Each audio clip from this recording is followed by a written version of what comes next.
I got to the library, I set everything up because I was waiting to get into my full day's workload. You know, I pull out the good old extendable monitor, I've got my iPad set up, I've got an iPad stand, I've got my mouse, my keys, I've got everything ready to rock and roll. And I plug it in, and what do you know? Much to my surprise, it didn't work. And it's not for the reason that you think. The display actually really only duplicated what was on my iPad mini screen, which is not what I wanted it for.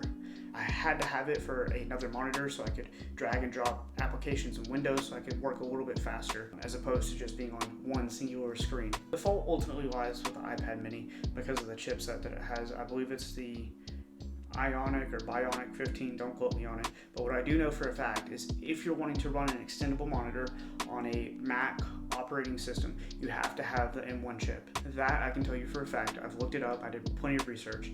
I spent about 20 to 30 minutes playing around with the settings, seeing if there was some sort of workaround that I could get, whether it was in the displays or casting, you name it, anything that I could figure out between I think it was an HDMI and a USB-C cable, anything I could think of. I tried every single avenue, every single angle that I could, given a Mac OS system. And after watching a small catalog of YouTube videos, I had come to the conclusion that everybody else had. It's that you need an M1 chip. The only frustration that I have here is that Apple is not packing the M1 chip in this iPad mini. This thing needs an M1 chip. Apple, anybody who's watching me on your design team, please get an M1 chip into this thing. We need it, and we need it badly. My conclusion to all this is, obviously, of course, if you're running a non-M1 chip Mac OS product, these extendable displays are going to be the bane of your existence, and they're not going to work. Don't ask me why. I plugged it in, it didn't work, and it's probably something to do with the actual processing power or some sort of internal GPU unit that it needs to have to be able to offset it.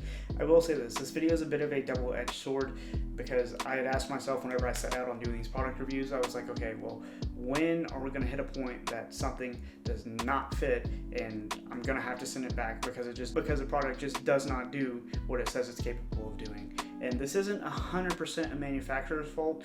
I probably could have done a little bit more research, but my problem is on the Amazon listing, it had, you know, every device and operating system that it was compatible with. In my own honest opinion, I thought it was going to work. I was like, hey, $70, yeah, let's put this thing to the test and let's rock and roll. Now you don't have to go and spend the $70 or, for that matter, the $400 on iPad mini just to figure out that you're not going to get extendable displays. So lessons have been learned, $500 and some change have been spent.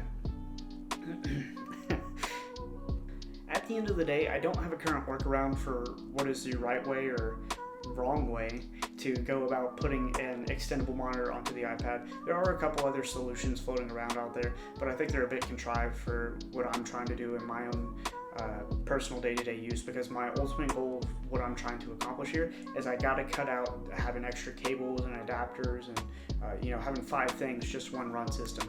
If I can just get away with having something that just natively plugs in and I can start moving and chugging along, that's what I'm looking for. So hopefully I can bring a solid answer and resolution to this. Last but not least, I'm going to go ahead and start working on getting this processed and shipped back into Amazon and find out which product that I really need to go after here next.